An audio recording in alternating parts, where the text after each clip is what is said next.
paintbrush was always in my mind.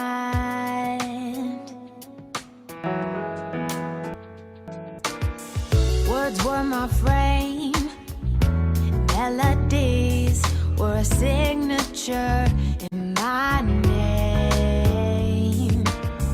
and the notes told the story of my life.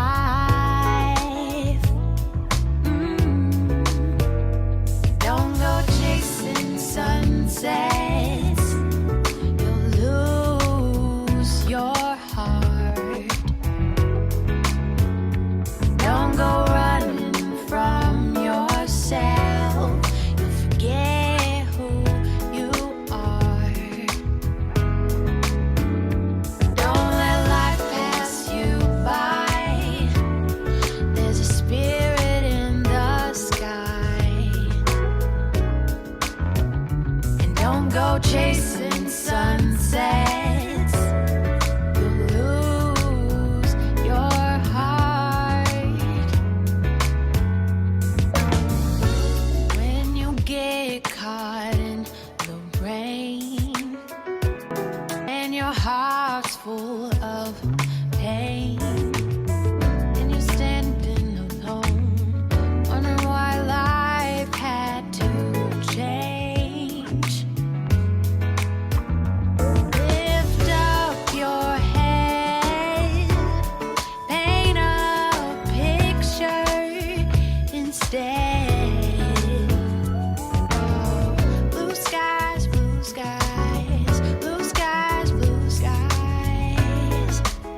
Muy buenas tardes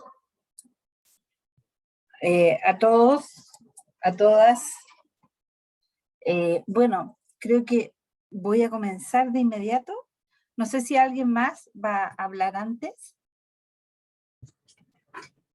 Sí, muy buenas tardes.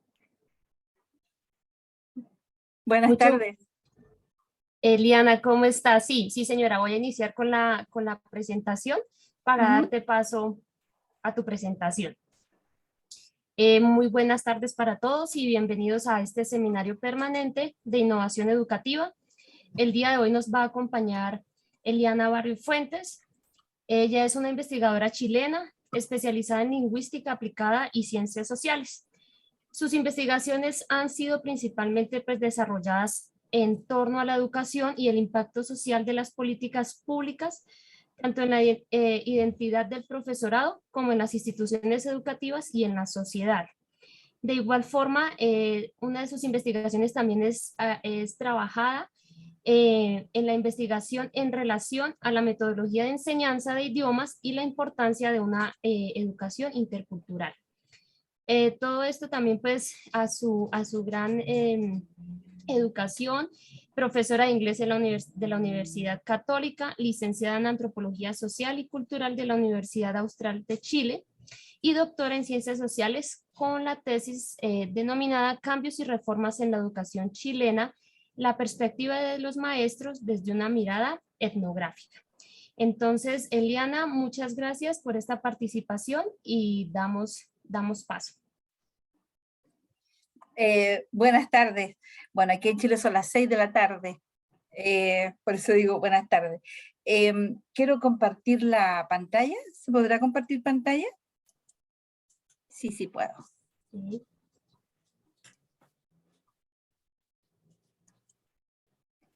Ya, comenzamos. Entonces, primero que nada, les quiero contar de qué va a tratar mi exposición el día de hoy, ¿ya? A mí me convocaron para contar acerca de mi experiencia educativa en los últimos años, y bueno, esto es lo que voy a hacer ahora. Y dentro de esta experiencia educativa, tengo, como lo mencionó Marcela, creo que fue, eh, una etnografía realizada en un colegio en el sur de Chile, y me gustaría conversar un poco en base a las conclusiones de esta etnografía, conversar un poco sobre los cambios que se vienen a continuación en educación, ¿ya? Ahora, dentro de estos cambios es para mí de gran relevancia la identidad del profesorado. ¿Cuál es el rol que debe jugar en la sociedad del presente? Digo presente porque el futuro ya lo tenemos aquí. No podemos pensar a largo plazo porque el tema de la educación es urgente, es hoy. Bueno, paso a contarles acerca de la investigación que ya es parte de mi historia de vida, y voy a dividir esta presentación en 3 periodos: prepandemia, pandemia y pospandemia. Casi pospandemia, porque no estamos totalmente en la pospandemia, ¿ya? Pero por lo menos aquí en Chile, yo me imagino, no sé el resto de los países, creo que la mayoría ya estamos de regreso en las aulas. Entonces, por eso me refiero a este periodo como pospandemia. Bueno, la investigación etnográfica que realicé y que finalmente definí como una autoetnografía, la realicé en un colegio con el objetivo de observar el impacto de las políticas públicas en el profesorado y en la institución escuela. Seguí todos los aspectos de la etnografía tradicional. De hecho, me basé, créanlo o no, en la experiencia de Branislaw Malinowski, en los aspectos referidos a la estancia en el campo. Fui observadora participante y también hice investigación-acción, y estuve en el campo un tiempo prolongado, o sea, de hecho estuve 2 años, ya, en el campo, pero para el análisis utilizamos solamente un año de trabajo de campo. El tema central de esta investigación era el maestro y o profesor y profesora, ¿ya? Me voy a referir principalmente a profesoras porque dentro de los hallazgos me di cuenta que la historia se refiere solamente al profesor, profesorado, y resulta que el 75% de quienes hacen clase en aula en Chile son mujeres. Entonces me voy a referir principalmente a profesoras. Bueno, a ellas y la transformación de su identidad durante el siglo XX y XXI. Para eso realicé una investigación detallada del contexto cultural que arrojó como resultado un cambio de identidad definitivo de acuerdo con las políticas públicas implementadas. El trabajo de campo me acercó al protagonista, al profesional actual en la vida cotidiana, con el intento de proyectar en el contexto etnográfico las probables condiciones actuales y futuras según las políticas educativas. El supuesto de investigación, voy a escribir aquí, tengo un supuesto de investigación, ¿ya? Después van a ver que fueron varios, no fue solamente un supuesto de investigación, pero el general era este. La situación del profesorado en Chile, ¿ya? El cambio de funcionario estatal a municipal y las políticas neoliberales en educación han afectado en forma negativa al profesorado y a la institución escuela al introducirse transformaciones de manera externa al sistema mismo, alterando la continuación del desarrollo de la educación que se llevó a cabo durante el siglo XX, bueno, y también durante el siglo XXI. La identidad del profesorado cambió y la educación sufrió grandes transformaciones y también la institución escuela. Esto aparentemente es un viaje sin retorno, ¿ya? Bueno, el resto las vamos a ver más adelante. Aquí les muestro la línea de tiempo en investigación, ¿ya? Cómo se llevó a cabo en el tiempo esta investigación. Primero, está basada en mi experiencia de vida y en un estudio que hice acerca de las políticas educativas en este país, ¿ya? También se hizo una encuestación para confirmar este supuesto que yo tenía acerca del profesorado, ¿ya? Afortunadamente la encuestación nos arrojó afirmativamente el tema, así que seguí con la investigación. Ahora, la otra parte fue un trabajo de campo de estancia prolongada y también una investigación en fuentes secundarias para la contextualización de la cultura educativa en sus aspectos macros. Luego se hizo el análisis, primero un análisis, yo lo califico como artesanal, digamos, un análisis basado en las variables, en dos tipos de variables, las mismas que analizaba Malinowski, y luego se utilizaron, se pusieron todos esos datos en el programa de análisis cualitativo que es el En Vivo. ¿Ya? Luego se realizó una elaboración teórica de acuerdo al análisis, y se restituyó una historia novelada al campo. Es decir, los profesores que participaron, que estaban en esta etnografía, leyeron una historia que yo escribí y confirmaron que todo lo que estaba ahí había sucedido y agregaron algunas otras cosas, ¿ya? Que se me habían ido, porque también se van algunas cosas cuando uno está haciendo etnografía. Seleccioné un colegio con los atributos que se esperaban de esta institución de acuerdo con las políticas públicas imperantes. Era privado, lo que implica una libertad de enseñanza, y eso era lo que más se resaltaba en Chile en esos días, el derecho a la libertad de enseñanza, y bilingüe por la importancia dada al aprendizaje del idioma inglés. Este era un colegio nuevo, era una iniciativa privada orientada a la clase media, ¿ya? El diseño de investigación, se los muestro a continuación. el diseño de investigación es el siguiente. Ya temas, perdón, primero tengo acá los temas y preguntas de investigación. Fueron varias. Las definí en diferentes temas. Primero, en cuanto al acercamiento a los actores y a los informantes clave. ¿Cuál es el conocimiento y la opinión del profesorado? Esta es la encuestación que se realizó, ¿ya? En esta parte hicimos todas estas preguntas, por supuesto, no solamente esta pregunta, era una encuestación bastante larga, ¿ya? Y estos eran los supuestos que tenía, son las 3 columnas.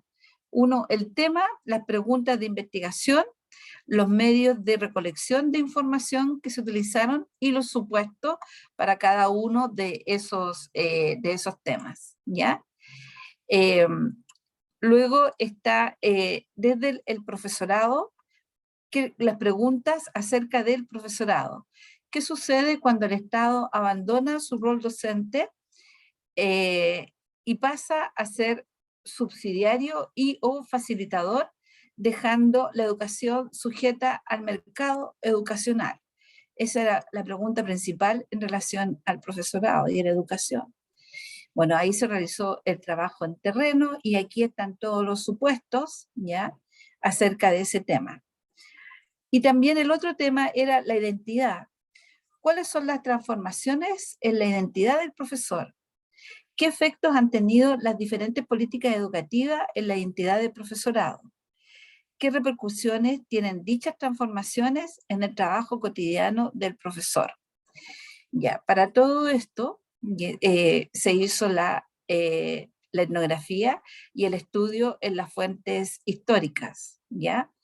Acá tengo lectura, síntesis, esta es la parte más importante a la que me voy a referir hoy día, ya por eso me voy a referir con más detalle a esto. Se hizo una lectura, síntesis, reflexión y descripción de documentos y artículos relativos a la historia de la educación, la formación docente y las políticas educacionales, y también la etnografía, ya los informantes clave y diario de campo. El profesorado, el supuesto era que el profesorado ha formado parte de los movimientos sociales que se han desarrollado a través de la historia, tiene o ha tenido una identidad definida, actualmente en proceso de cambio y ahora ya definitivamente diferente, producto de transformaciones no previstas ni esperadas en el campo de la educación. O sea, el motivo del estudio fue principalmente porque todos estos cambios se provocaron no de forma interna, no fue como un desarrollo normal del profesorado en relación a cómo debía ser la educación. O sea, no fue un proceso que llevó a cabo el profesorado, sino que vino de manera externa ya en los años 80. Ahora, el diseño de investigación, también se los quiero mostrar brevemente, eso sí, ya. ¿Cuál fue el diseño de investigación? Tenemos el sentido que tiene en la investigación, cada uno de los aspectos ahí y las repercusiones que puede tener. ¿Qué se puso en el diseño? Bueno, primero que nada, los supuestos y las cuestiones iniciales, ya todos los supuestos que tenía, que ya se los acabo de mostrar. Se hizo una planificación de acceso al campo, se seleccionó un centro para poder ir a trabajar. Se contemplaron los aspectos éticos, ¿ya? ¿Cuáles eran los aspectos éticos? Bueno, primero decir que esta era una investigación que no fue abierta, es decir, yo no llegué al colegio diciendo, vengo a investigar qué es lo que pasa, cuál es el impacto de las políticas públicas en el trabajo de los profesores. Ya fue lo que se denomina una investigación encubierta, ¿ya? Ahora, lo ético se preservó en varios aspectos que les voy a ir diciendo más adelante, ¿ya? La delimitación de los términos en que se desarrolló la investigación está dada por el tema de investigación, es la perspectiva de los maestros y profesores frente a los cambios y las reformas de la educación. Los instrumentos de recogida de información primero fueron el trabajo de campo, la anotación toda la semana acerca de lo que acontecía en el campo y tomando notas, escribía toda la semana en base a los apuntes que iba tomando en el cuaderno. Y bueno, las relaciones establecidas en el campo es muy importante. Ahí asumí el rol de profesora y el rol de profesora jefa, ¿ya? Y bueno, y el tipo de relaciones establecidas determina la información posible a obtener, ¿ya? Y en gran medida también determina el rumbo investigativo, porque la verdad es que yo no introduje nada, sino que solamente era una observación natural de lo que estaba sucediendo en el campo, ¿ya? Entonces, las relaciones, el tipo de relaciones que yo entablaba era clave para ir obteniendo más información. Ahora, la metodología en el tratamiento de los datos se realizó primero un análisis, como yo les decía antes, un análisis artesanal, basado en las categorías descriptivas y analíticas, y posteriormente se analizaron con el software de análisis cualitativo, el en vivo. Me basé principalmente en la teoría fundamentada, el método comparativo constante, y el enfoque epistemológico fue el enfoque de la complejidad, de Edgar Morin. Ya. Ahora, ¿cómo se hacía? Bueno, de acuerdo con los lineamientos de la observación participante, al organizar el trabajo se revisaron distintas opciones en relación con la selección del campo. La primera alternativa, cómo se negociaba la entrada al campo,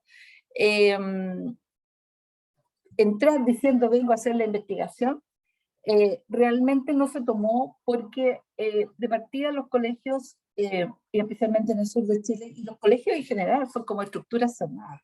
Entonces no van a permitir que entre cualquier persona a hacer, o aunque sea doctoranda, a hacer una investigación. Ya era más complicado. Presentar un proyecto también era complejo en esa época, porque no era un tema en esos días, porque no era un tema que estuviera presente en investigación educativa. ¿Ya? En realidad no se cuestionaba mucho el tema de que las reformas que se estaban realizando eran las adecuadas y que los profesores estaban realmente bien con esta reforma y estaban llevándola a cabo. ¿Ya? Eso no se cuestionaba mucho. ¿Ya? Entonces, finalmente decidí entrar al campo como profesora. Postulé a un colegio nuevo en la ciudad, como les dije, con estas características de bilingüe privado, ¿ya? Y trabajé en este colegio durante 2 años y durante esos 2 años llevé el diario de campo, ¿ya? El primer acercamiento lo hice varios meses previos al inicio de la investigación. A mediados del año anterior, me presenté al establecimiento, entregué mi currículum y la posibilidad de ser aceptada era alta porque cada año se agregaba un curso nuevo, era un colegio nuevo. Entonces empezó con primero, segundo, tercero básico, entonces cada año iban agregando cuarto básico, cuarto de primaria, quinto de primaria, sexto de primaria, iban agregando un curso nuevo y necesitaban profesoras. Y como era bilingüe, necesitaban profesoras de inglés y yo soy primariamente profesora de inglés. ¿Ya? Bueno, fui citada para una entrevista y finalmente resulté seleccionada. Bueno, la escuela, el colegio presentaba las condiciones educativas óptimas de acuerdo con los criterios mediáticos establecidos, lo que hablaba la prensa en esa época, lo importante que era la educación privada o la educación subvencionada, y también lo importante que era la enseñanza del idioma inglés, y que de hecho se inició un programa muy importante en esos años del Ministerio de Educación, porque la idea era convertir a Chile en un país bilingüe. Ahora, el utilizar informantes en la escuela fue un tema que descarté al comienzo, porque como había hecho la encuesta, esa encuesta me dio cuenta del pensamiento del profesorado, ¿ya? Entonces, no quise utilizar un informante clave en el colegio, porque muchas veces despistan, entonces ya por experiencia previa en otros terrenos, preferí no hacerlo, ¿ya? Bueno, como les dije, asumí el rol de profesora y profesora jefa, y la idea era escribir el diario de campo y vivir la experiencia de manera conjunta con el resto de los profesores, relatando la cotidianeidad, siendo una más dentro del grupo de ellos, y se redujeron los problemas éticos de la siguiente manera. Por ejemplo, me puse como norma que las observaciones se realizarían solamente en espacios públicos. La primera opción era la sala de profesores, lugar donde las profesoras y las maestras se reúnen frecuentemente. Y se consideraron las reuniones de consejo. En este colegio, en otros colegios en Chile esto se hace como cada 15 días, pero en este colegio, o una vez al mes, pero en este colegio se hacían todas las semanas reuniones de consejo de profesores. Entonces, lo que sucedía en esas reuniones, yo lo anotaba. Lo otro que me impuse fue no realizar grabaciones ni tampoco tomar fotografías. Y también que los nombres de los profesores y del establecimiento educacional iban a permanecer ocultos siempre en las publicaciones. Y los temas de vida privada, que generalmente se conversan con los profesores, por supuesto, no aparecieron nunca en la etnografía ni en ninguna parte. Entonces los temas, se mantuvo la distancia de los temas privados, y se observaron las conductas posibles de ser observadas por cualquier persona con la presencia de otros, ¿ya? Resumiendo, es el relato de una profesora y sus compañeros en un centro privado de enseñanza. Bueno, estas consideraciones son tributarias de un interés centrado en las actividades diarias, con la excepción de la sala de clase que puede revertir interés para otro tipo de exploración. No vi nada de la sala de clase. Solamente anoté mi experiencia, pero eso es parte de otra investigación, en la sala de clase y con la enseñanza de idiomas, ¿ya? Tampoco consideramos, no consideré el hacer trampas, digamos, en ponerle, a ver, les voy a decir tal cosa a los profesores, a ver qué es lo que piensan, que fuera una cosa hipotética. Introducir elementos, yo no introduje nunca elementos. Fue, como les digo siempre, una investigación de la cotidianidad, ¿ya? Para los efectos de la investigación, porque este es de la tesis doctoral, solamente ocupé un año de investigación de trabajo de campo. ¿Y cómo hacía las anotaciones? Era de esta forma.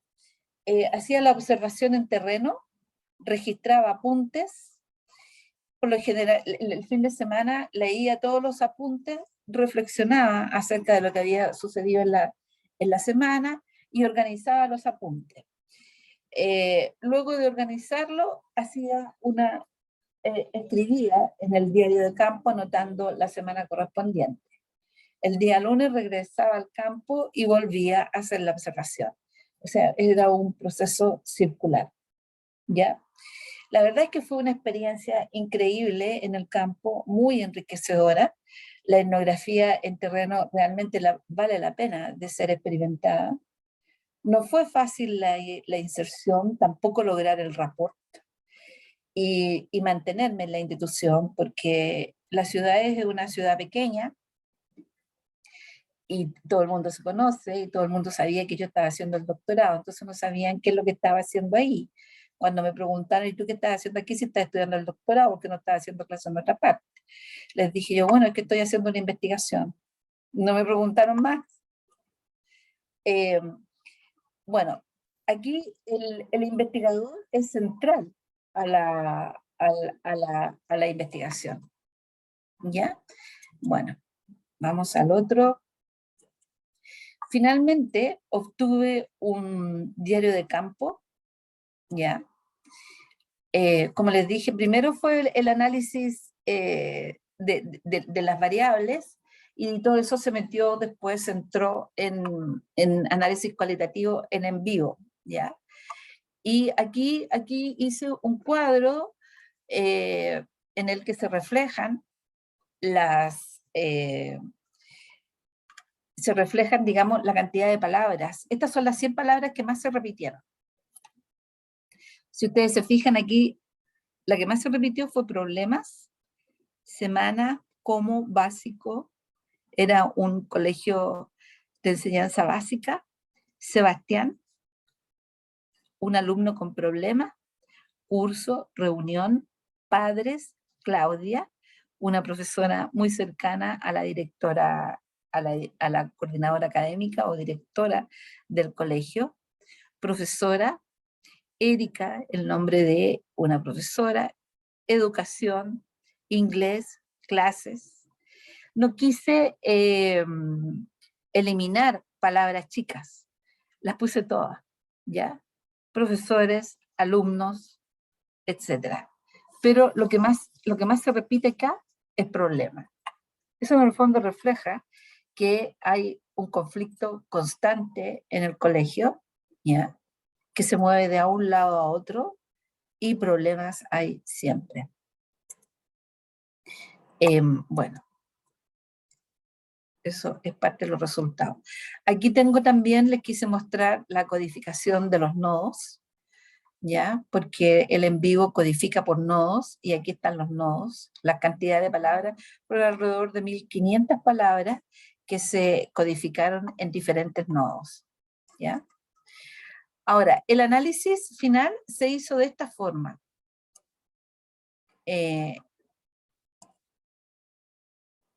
Ya. Bueno, antes de ir al análisis, les puedo contar que pude observar muchos aspectos, las interacciones entre los distintos estamentos, la dirección, los padres, los dueños del colegio, entre los alumnos y los profesores con la dirección, los profesores con los... pude observar todas las interacciones sin problema. El análisis lo realicé desde la teoría fundamentada. Utilicé primero la estructura de Malinowski para realizarlo, seleccionando dos tipos de categorías, ¿ya? Las descriptiva y analítica, y luego las ingresé en el software. La parte del análisis que quiero dar a conocer aquí es la realizada en torno a la identidad de las profesoras, ¿ya? Pero bueno, aquí les quiero, las categorías descriptivas y analíticas es lo primero. Está también el análisis en espiral, porque como es desde la complejidad, no es un análisis de dos variables, sino que es un análisis absoluto, que va absolutamente en espiral, ¿ya? Y también, bueno, y el método comparativo constante fue también el otro utilizado. ¿Cómo se hizo el análisis? Primero se hizo una lectura del diario. Les quiero comentar que yo cuando hice la etnografía, trabajé el diario, ya lo cerré, y pasó aproximadamente un año en que no lo quise volver a abrir. Ya, después de un año, recién comencé a hacer el análisis. Eso, en cierta forma, me ayudó porque me alejó un poco, porque uno se ve muy involucrada en una etnografía, porque está haciendo el centro, digamos, tú eres como un radar, vas dirigiendo toda tu atención, y la verdad es que te afecta bastante. Hay muchas cosas, hay muchas cosas que afectan en la etnografía. No puedes escapar de lo que está sucediendo dentro del terreno. Pues es la observación participante. Bueno, se hizo la lectura del diario, después se hicieron la definición de las categorías iniciales, se realizó una revisión y replanteamiento de las categorías, se vació a instrumentos de análisis cualitativo, se revisó y replanteó, y se replantearon todas las categorías y se comenzaron a hacer los nodos libres. Luego de hacer los nodos libres, se hizo una revisión, una asociación, una agrupación. Y luego se hizo un análisis, una definición final de las categorías. ¿Ya? Esto fue. Bueno, parte del análisis, como les decía, que les quiero dar a conocer, es el que tiene que ver con la identidad de las profesoras. Y vuelvo a decir profesoras. Las políticas públicas condujeron a un cambio de identidad. La profesora tradicional, del siglo XIX, del siglo XX, ya no existe. Murió, cambió, perdón, mutó, cambió. ¿Hacia qué? Hace un perfil, hace un rol que es más técnico.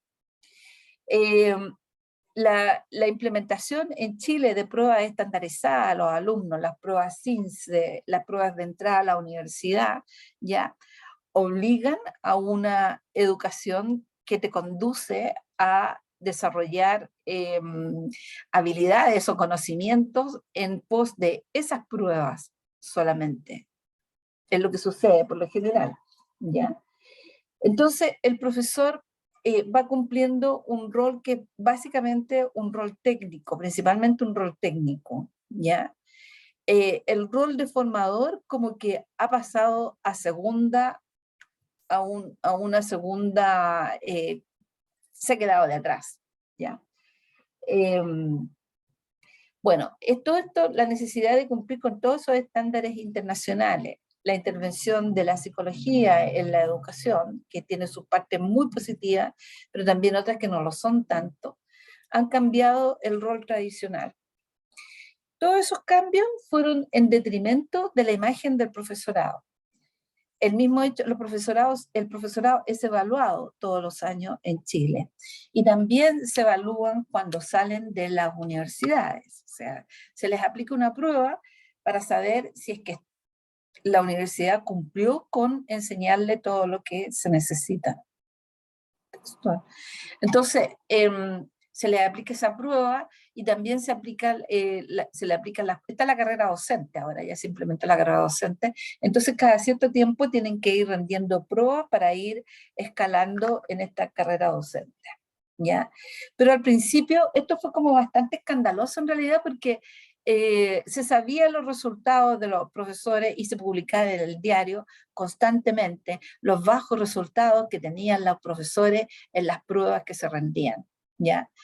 Y esto fue en detrimento de la imagen del profesor de una manera pero contundente, definitiva, ¿ya? Bueno, por otra parte, en cuanto a la estadía en terreno, es muy necesaria porque te brinda la oportunidad de cumplir con todas las etapas requeridas, o sea, como les decía hace poco rato, lograr establecer el rapport. Hay que ser aprendiz de la cultura. Yo tuve que aprender todo el sistema y cómo se manejaban todos los profesores y todas las normas y regulaciones que habían ahí, que eso es la cultura escolar. Y también el asumir diferentes niveles de implicación, o sea, si tú estás poco tiempo en terreno, no puedes asumir diferentes niveles de implicación. Eso lo logras en un tiempo largo en terreno, porque hay momentos en que tienes que estar cerca y hay momentos en que tienes que estar lejos, entonces en ese juego se va un tiempo, entonces es importante la estadía larga en terreno. Ahora, lo que más importaba, como esto era una investigación doctoral, es si era científico o no era científico, porque bueno, todo el mundo trabaja los temas de las encuestas, todo lo cuantitativo, y lo cualitativo que trabajamos los antropólogos es como medio complejo de situar en un contexto en lo que la mayoría de la ciencia declara como científico, ¿ya?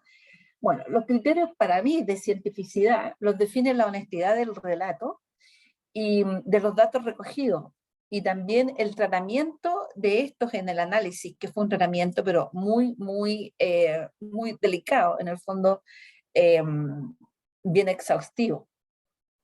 Y a través de todas las fases de la investigación también se pone a prueba que esto, porque uno está constantemente revisando, entonces se pone a prueba de que los datos son realmente verídicos. Y está además la vuelta al terreno de los datos que yo entregué a los profesores. Ahora, lo que es importante acá, y lo que les mencionaba anteriormente, es la importancia del investigador también, porque el investigador actúa, les dije, como un radar. En el fondo es como una intersección que tiene en el sistema, ¿ya? Y bueno, de hecho La disciplina en la recogida de los datos se convierte en la aliada necesaria para explicar ya las acciones realizadas, digamos, la veracidad del investigador. Ya. Sí, también hay momentos en que se puede producir, estando en terreno, una sobreimplicación, es decir, que yo me involucre demasiado en lo que está sucediendo en terreno. Hubo un momento en que eso sucedió y que realicé una investigación-acción por un problema que tenían los profesores, y después tuve que alejarme bastante porque estaba corriendo el riesgo de que me echaran simplemente del colegio, ¿ya? Por estar defendiendo a los profesores. Bueno, los resultados que yo obtuve en esa investigación son los siguientes, en los términos que nos interesa para discutir ahora. Ya. La educación actual requiere, por las políticas públicas implementadas, que el profesor sea un técnico, no le pide más. Ejecutores de un diseño elaborado en instancias externas al aula, ¿ya? Y a la escuela, con un sentido funcionalista de las organizaciones escolares. El profesorado, hasta ese momento que hice la etnografía, se encargaba de poner en práctica los programas educativos para la obtención de buenos resultados en las pruebas estandarizadas y recibir una evaluación de acuerdo con dichos resultados. O sea, si los alumnos le iba mal en el CIMSE, ¿la culpa de quién era? Del profesor, ¿ya? Si les iba mal en la prueba la prueba de selección universitaria, ¿de quién era la culpa? Del colegio. Ahora, el significado de los cambios del sistema educativo en términos prácticos. ¿Qué cambios tuvo el profesorado? ¿En qué situación se encontraba? En condiciones laborales deprimidas, malas remuneraciones y falta de estabilidad. Mucha falta de estabilidad. Sobrecarga de trabajo, pérdida de autoestima y motivación, pérdida de prestigio. Y era como una crisis integral de la profesión docente. Lo que era un contrasentido, lo que es un contrasentido debido a que muchos autores declaran que la importancia asignada a la subjetividad del profesor es vital para el trabajo con los alumnos. A pesar de esta crisis y de las condiciones en que trabaja el profesor, ¿ya? Comparte ciertos rasgos identitarios. Ellos comparten ciertos rasgos identitarios. Por ejemplo, reaccionan de manera conjunta frente a situaciones emergentes. Una situación que fue crítica y en la que yo tomé parte como investigación-acción fue que no tenían contratos para trabajar y ya habían pasado 3 meses, por ejemplo. Ahora, esta característica podría ayudar, si fuera necesario, a hacer cambios de trabajo más colaborativo, por ejemplo, ¿ya? Otro tema que surgió de los resultados es cómo aprende el profesor, porque la socialización que se realiza en la institución escuela para que el profesor empiece a trabajar ahí es muy intensa, ¿ya? Entonces se aprende mucho dentro de la escuela y tal vez muchas veces se olvida lo que se aprendió en la universidad, ¿ya? Y eso con respecto a estos temas. Ahora, ¿cuáles fueron las conclusiones para lograr una mejor educación, para lograr mejorar la calidad de la educación, para que el profesor esté más comprometido con su trabajo? ¿Cuál sería la idea en cuanto a la formación del profesorado? Ya. Esto debería ser una concepción de aprendizaje centrada en el sujeto que aprende, primero que nada, ¿ya? En sus modos de procesar información o en sus modos de ser. Enfatizar el desarrollo de competencias o capacidades de creatividad, de innovación, de flexibilidad y de trabajo colectivo, todas las cuales no pueden surgir en situaciones educacionales donde el aprendizaje no termine en comprensión profunda. Y hasta ese momento, la situación dentro de los establecimientos educacionales, dentro de este establecimiento educacional, no favorecía en absoluto, por ejemplo, el trabajo colaborativo, el aprendizaje entre pares, para nada. Había muchísima competencia. Ahora, se requiere de un desempeño determinado o competencias o capacidad de actuar en situaciones profesionales, poniendo en juego para ello conocimientos y habilidades. La formación basada en la construcción del conocimiento o en el socioconstructivismo es una de las propuestas, dadas sus características, que permite sugerir su pertinencia. ¿Ya? Eso es, la propuesta entonces era acercarnos a lo que es el socioconstructivismo en la formación de profesorado, para lograr cambios. Por ejemplo, porque los resultados eran estos: el profesor es un técnico, ¿ya? Lo que sucede dentro de la sala de clases no sabemos. Yo creo que ahí el profesor logra ser más creativo, pero lo que se ve fuera de la clase fuera de la sala de clases es a un técnico, ¿ya? En condiciones laborales deprimidas, y que aún así trata de defenderse, ¿ya? De cuando tiene problemas. ¿Ya? Otro que se ha planteado, por ejemplo, es enseñar al profesorado temas que tengan que ver con la investigación cualitativa. Por ejemplo, investigación-acción, que también se está utilizando mucho actualmente con el profesorado, que utilicen la investigación-acción. ¿Ya? Eso es más o menos los resultados que obtuve. Ahora, ¿cómo lo vamos viendo esto con el tema de la pandemia? Me había olvidado esto. ¿Qué sucedía en la institución escuela? Porque eso era lo que pasaba con el profesor, pero en la institución escuela como general. Había una alta competitividad y, como lo dije antes, una fuerte socialización del profesorado para ajustarse ya a las normas y reglas del establecimiento educacional. Es decir, estas reuniones que yo mencioné eran una constante repetición de las cosas que tenía que hacer el profesorado, de las normas, de las reglas. Era una repetición, pero que realmente agotaba. Y lo otro es el conflicto permanente. Primero, el conflicto se ve entre la institución escuela y los padres.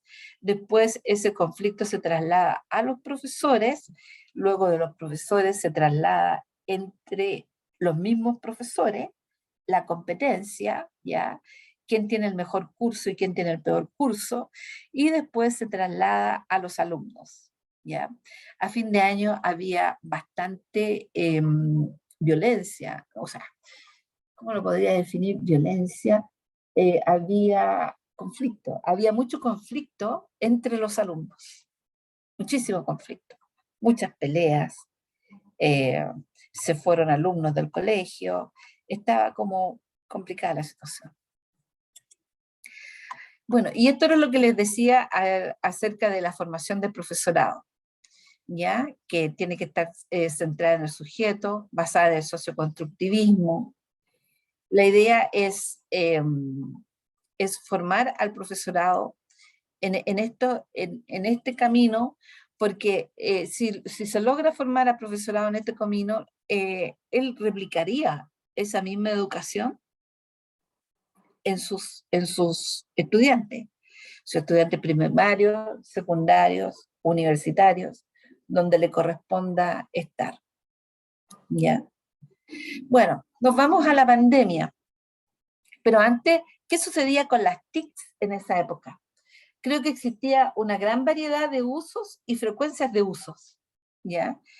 En mi experiencia personal y como observadora participante, simplemente no se utilizaba, el computador no se utilizaba, y los celulares estaban prohibidos dentro de la sala de clase. Intenté introducir nuevas tecnologías en el establecimiento donde hice etnografía, pero fue imposible. Insistí en utilizar un solo computador en cada sala de clase porque los alumnos eran pocos, ¿ya? Y seguir un poco la metodología de Celestine Freinet, reemplazando la imprenta por el computador, ya de manera que los alumnos pudieran construir sus propios textos de aprendizaje.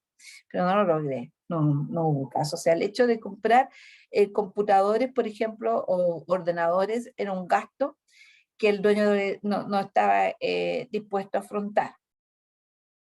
Ahora, en la universidad era diferente, ya porque yo en las tardes hacía clase en la universidad. La universidad era diferente.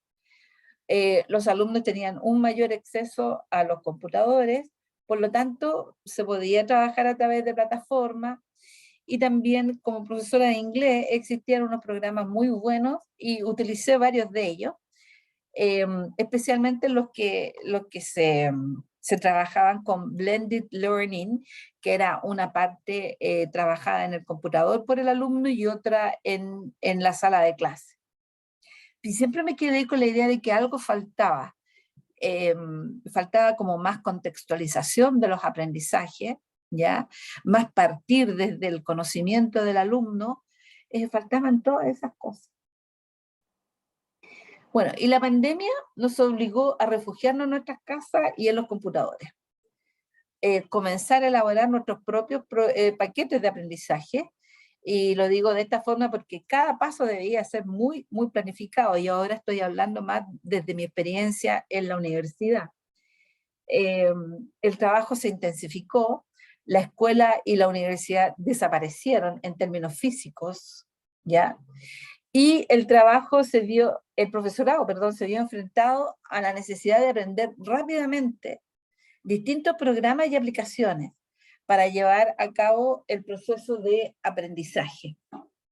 Kahoot, Classroom, Zoom, Meets, Wiki, Glosario, Foro, pasaron a formar parte de nuestro vocabulario diario y de nuestro aprendizaje. Teníamos que saber manejar todo eso.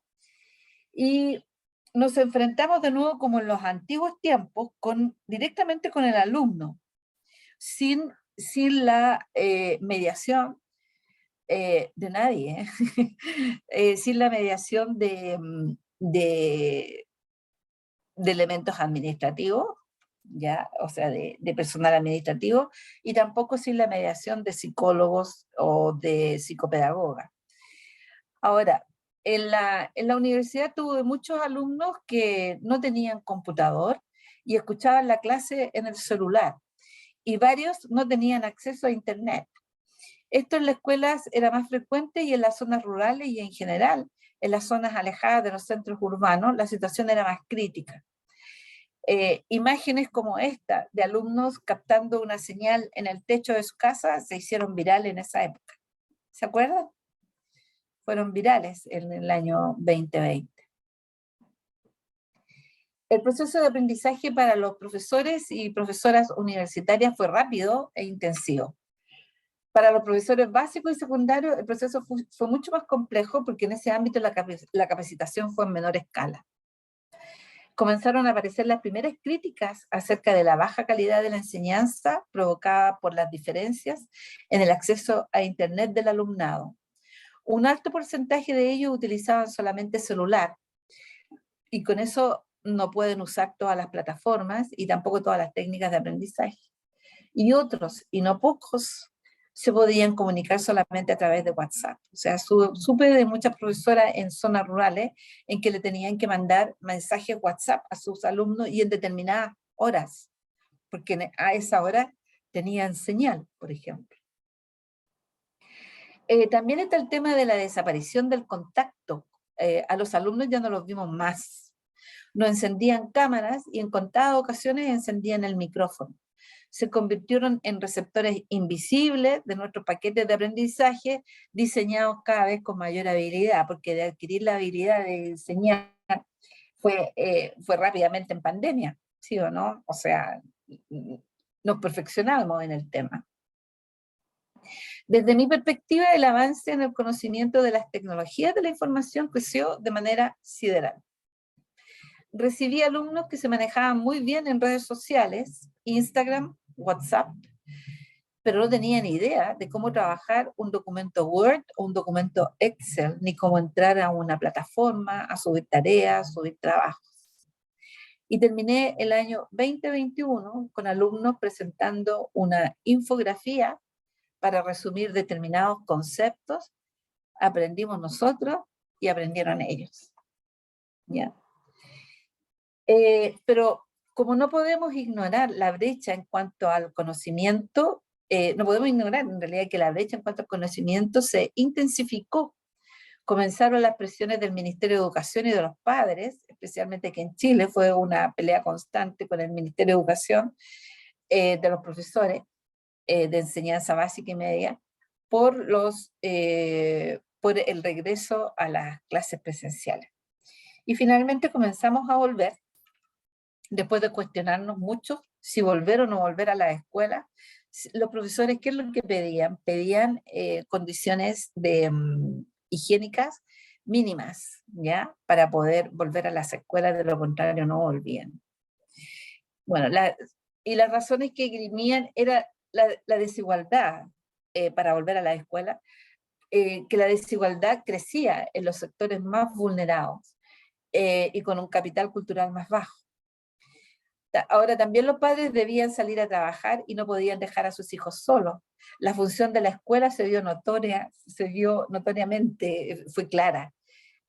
Ocuparse de los niños y de los adolescentes mientras los padres trabajan. También se notó la desigualdad de género. La violencia se hizo más evidente. Las niñas y adolescentes se vieron obligadas a cuidar a hermanos menores, por ejemplo. ¿Quién no tuvo una alumna que dijo que tenía que cuidar a sus hermanos menores y no podía prender el micrófono ni la cámara?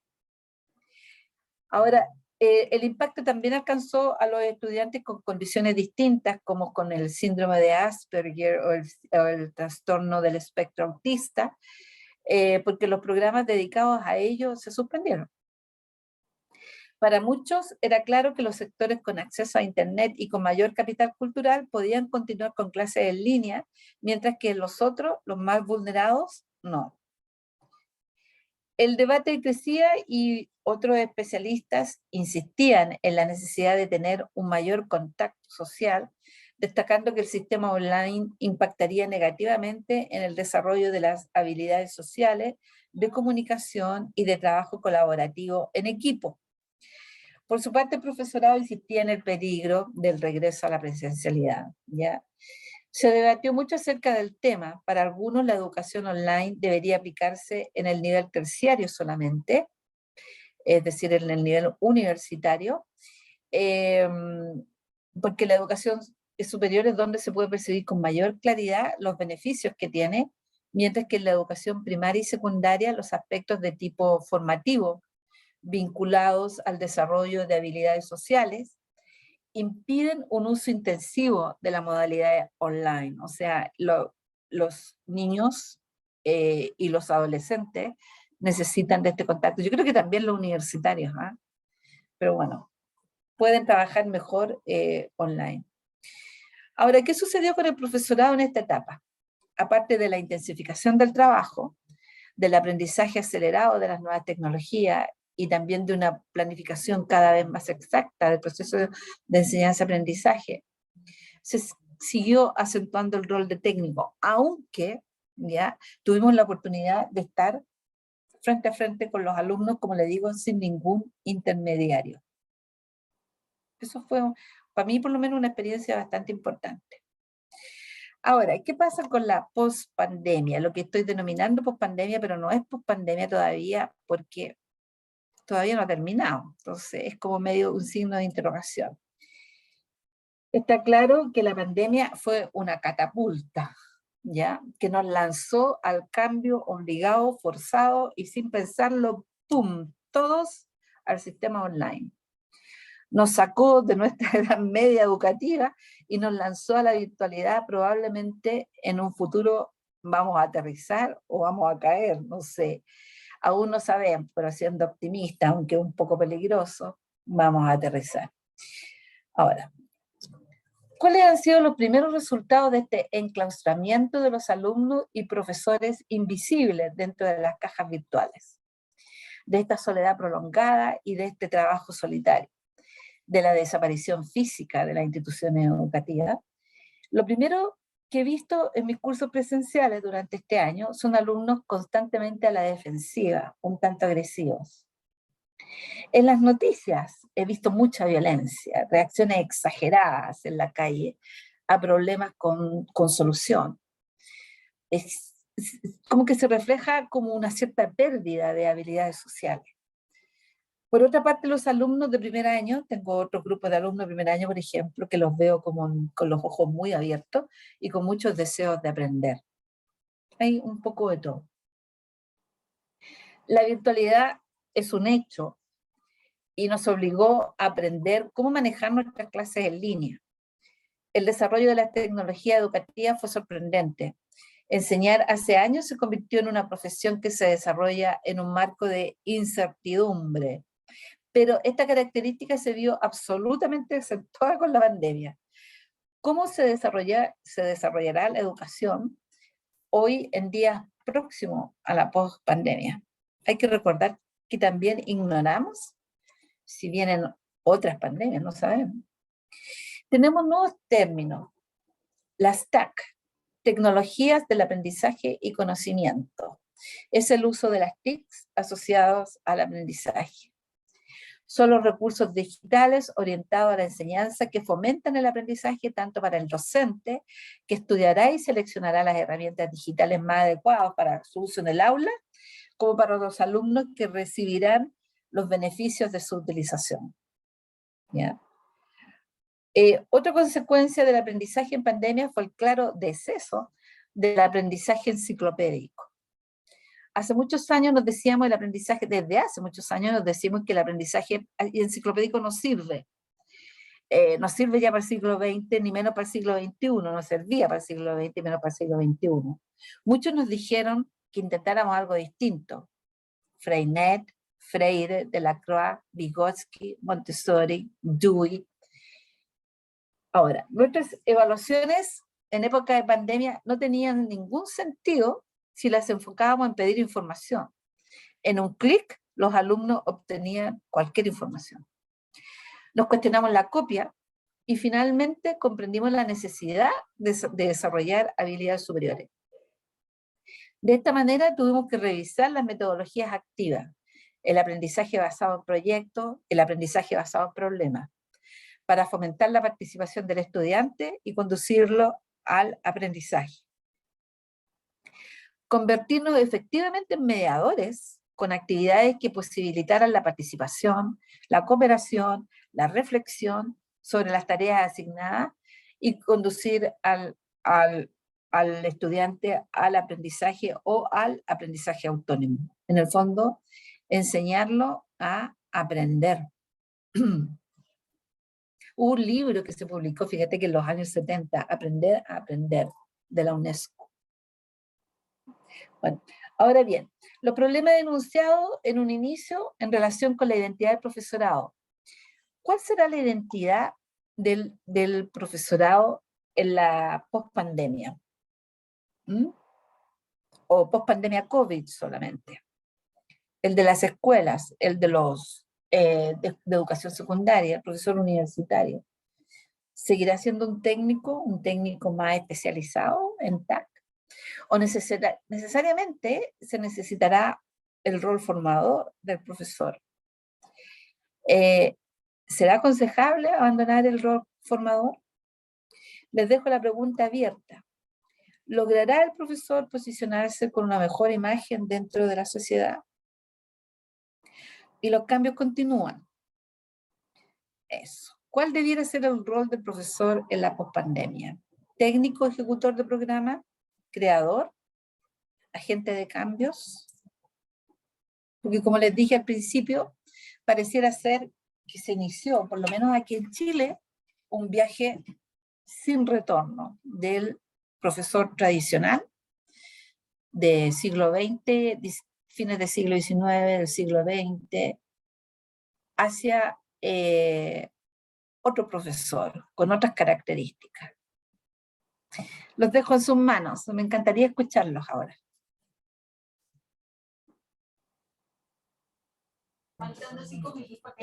Muchas gracias, Eliana. Y bueno, a nuestros participantes tenemos el chat para que expongamos nuestras preguntas, nuestras inquietudes o aportes que tengamos a esta presentación.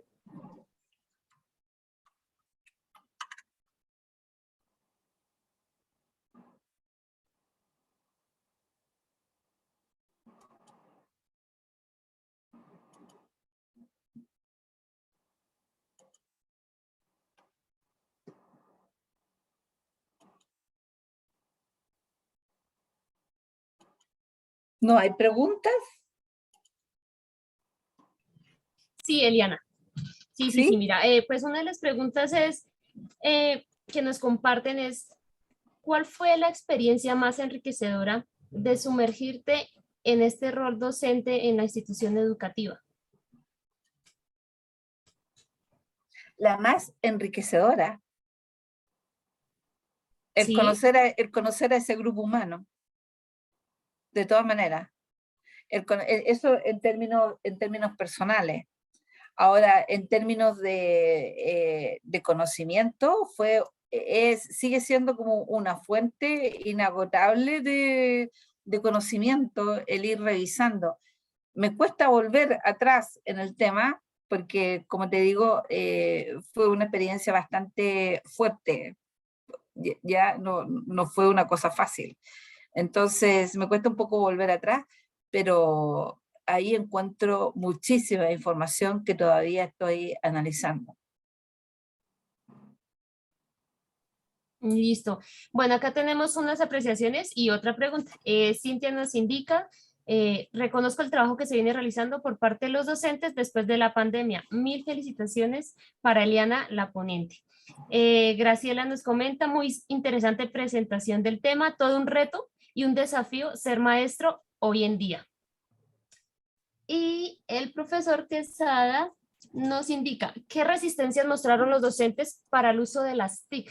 Nos dan esa pregunta. Yo creo que siempre fueron bien resistentes al uso de las TICs, porque estaban acostumbrados con su trabajo en el aula, con el pizarrón y con los elementos que tenían dentro del aula. Entonces, presentó bastante resistencia el tema de las TIC. Entonces, la pandemia, como les digo, fue una catapulta para lanzar a todo el sistema educacional hacia el trabajo online. Pero siempre hubo cierta resistencia, de todas maneras.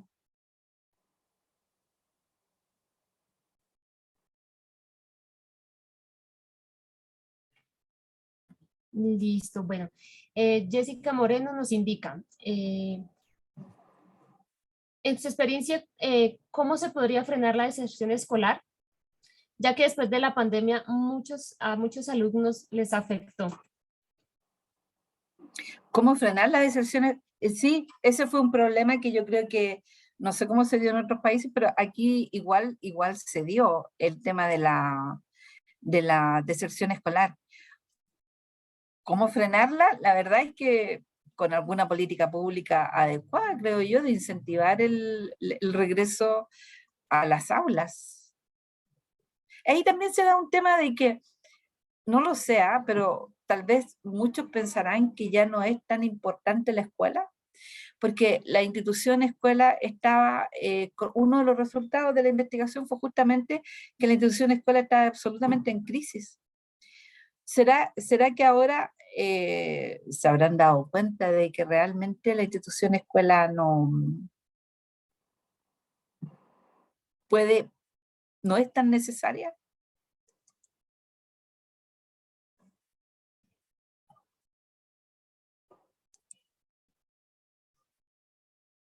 Eso es lo que creo.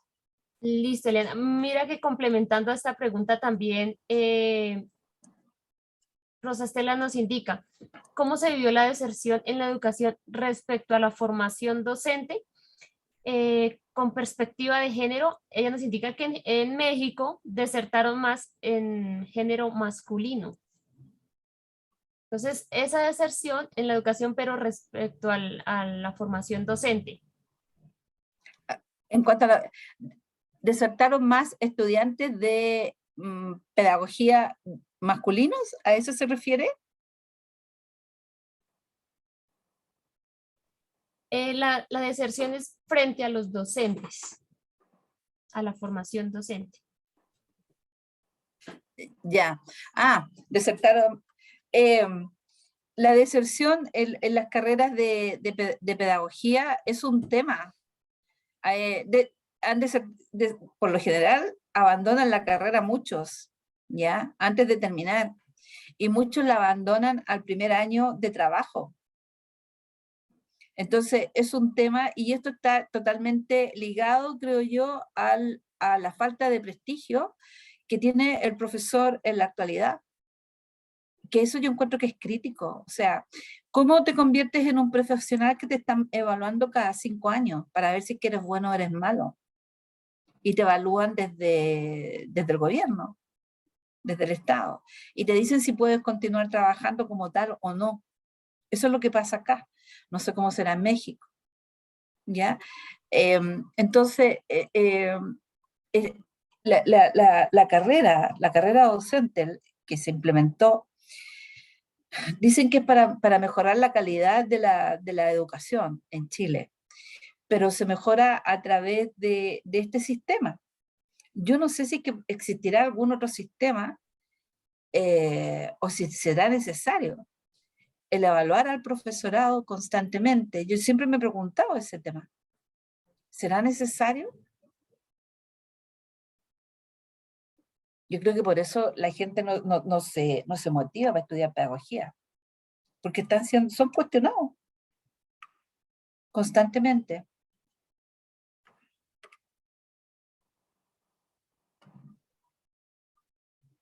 Listo, Elena, mira, otros de los comentarios es pues un aporte a la presentación.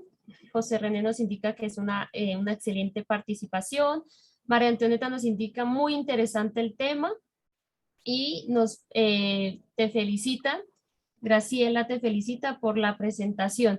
Algo que también nos comentaba Rosa Estela es que antes de su pregunta referente a la deserción es que el trabajo investigativo, o sea, que un muy excelente trabajo investigativo, dice, me parece que nosotros los maestros de educación normal nos miramos en un espejo sobre cómo vimos nuestro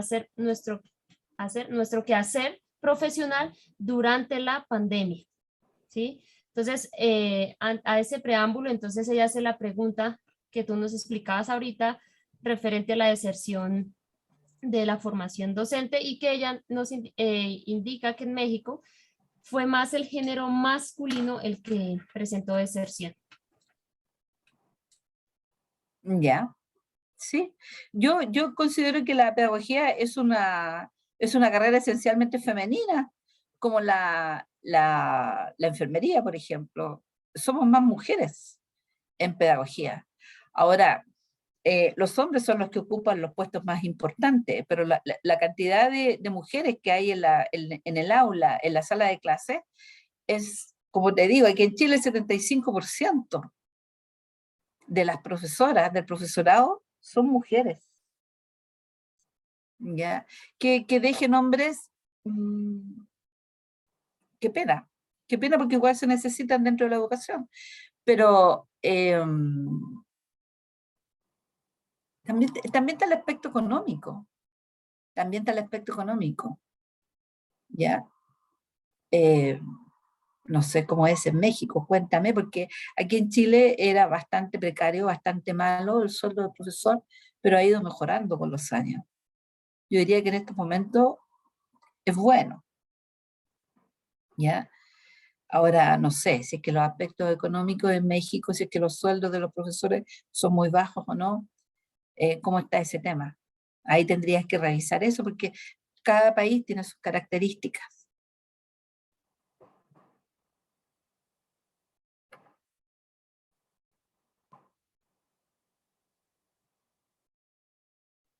Bueno, Eliana, no sé si quieres entonces que Rosa Estela entonces nos comente la experiencia desde México. ¿Sí? ¿Sería buena idea? Rosa Estela, ¿puedes activar tu micrófono? Hola maestra, buenas Hola. tardes. Hola. Me encanta cómo estuvo hablando porque primero es la voz de una mujer que refiere a mucha experiencia y profesionalismo. Además su calidez para hablar de veras es muy interesante. Muchas gracias. Y efectivamente, nosotros trabajamos aquí en México la formación docente aún en escuelas normales, no en universidades. La preferencia está en escuelas normales. Y sí, desde la perspectiva de género, la deserción fue muy manifiesta. Lo más grave es que fue en el último semestre. Son 4 años los que estudian y desertaron en el 7º semestre.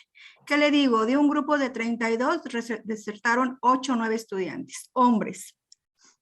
Y efectivamente, habría que rastrear desde antes de la pandemia por qué empezaron a estudiar.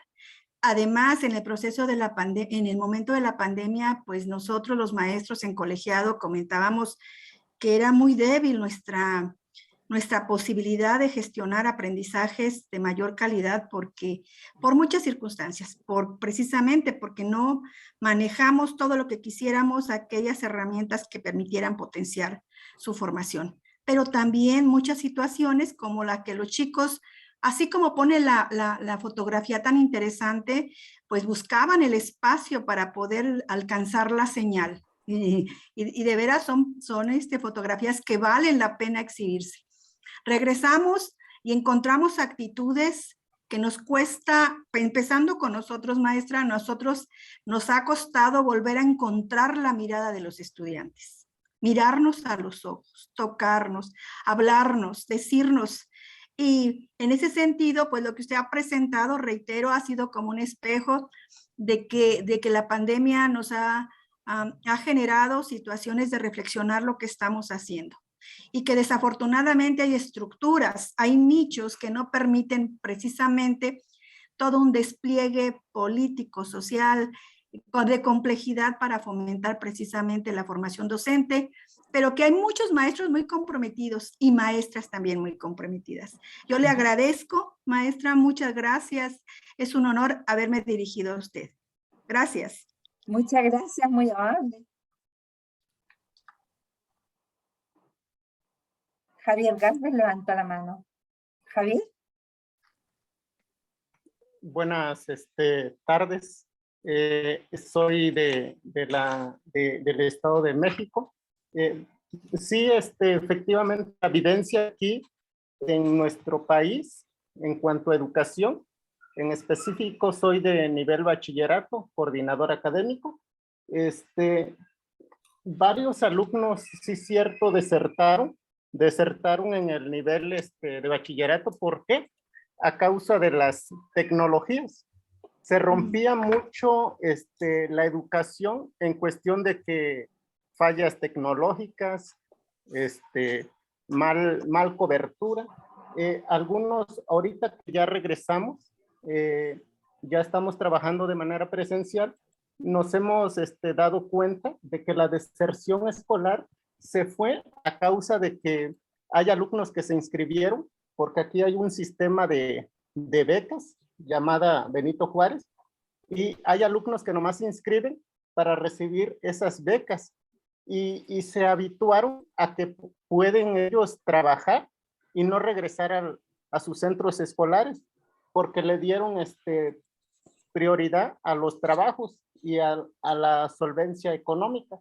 Por lo tanto, hubo hábitos de levantarse tarde, de ya no estudiar, porque no tenían a un pedagogo frente a ellos que los conduciera de manera puntual en sus trabajos. Ahorita estamos llamando a tutores, a sus papás, para que nos apoyen en ahora sí que resolver esa disciplina que fueron ganando con esto de la pandemia. Sin embargo, hay consecuencias de que hay retraso, temas que no se vieron de manera puntual, y eso nos está provocando como dar inicio a semestres anteriores, volver a repetirlos por lo mismo del atraso de la pandemia y de las fallas en coberturas. Eso es lo que se suscitó aquí en México, y sí, se usó el medio de las tecnologías. Sin embargo, pues algunos no cuentan con los equipos, y se optó por algunas guías donde el alumno se volvió autónomo, y eso desprendió malos hábitos porque faltó el guía, en este caso el docente. Mi participación, maestra. Sí, yo creo que es importante, o sea, lo que estábamos hablando, el docente tiene que ser un técnico o no. Yo creo que por la pura presencia por la pura presencia en el aula, ya deja de ser técnico realmente. Yo creo que también es importante la parte formativa. Entonces, como les decía, probablemente el tema de la virtualidad, del trabajo online en educación, no se va a poder implementar en su totalidad, y espero que no, en enseñanza básica y enseñanza media, ¿ya? A lo mejor vamos a usar más herramientas que aprendimos durante la pandemia, pero vamos a tener que, es mucho más importante la presencia del profesor, así que yo creo que sería bueno no entusiasmarnos tanto con los temas de la virtualidad y utilizarlos como herramienta, ¿ya? No cometer el error que se cometió, por ejemplo, con la televisión, que siempre se pensó que era mala, no, que mucha televisión, que apaga la televisión, pero la televisión también era un elemento que podía ayudar en la educación, ¿ya? Y no lo hizo porque se dedicó a otros temas. Entonces, la idea sería usar los elementos que nos entregó la virtualidad, ¿ya? Qué sé yo, estas aplicaciones, estas formas nuevas de trabajar, de hacer las cosas, para trabajarlas en el aula y de una manera más constructivista también, ¿ya? Y para superar el tema de la educación enciclopédica, porque los alumnos ahora necesitan desarrollar habilidades que son más complejas, ¿ya? No solamente la memoria.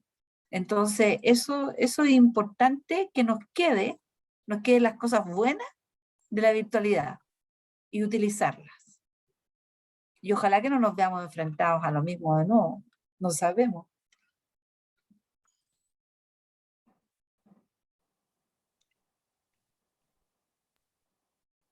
Muchas gracias, doctora, por sus apreciaciones, sus aportes. No sé si alguien más en la sala tenga alguna otra duda, inquietud o apreciación.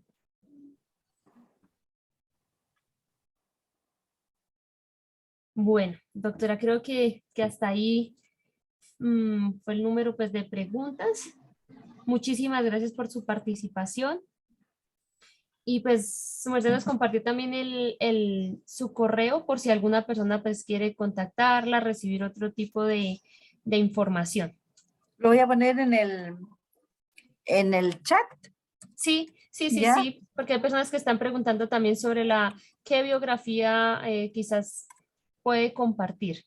Puede ser ese correo, tengo dos correos, al de UC es más fácil que me escriban, ¿ya? Porque el otro, el segundo correo que puse me pueden escribir sin ningún problema, y la verdad es que la biografía que utilicé fue muy extensa. Me tienes que preguntar en qué tema, y yo te mando la bibliografía que utilicé.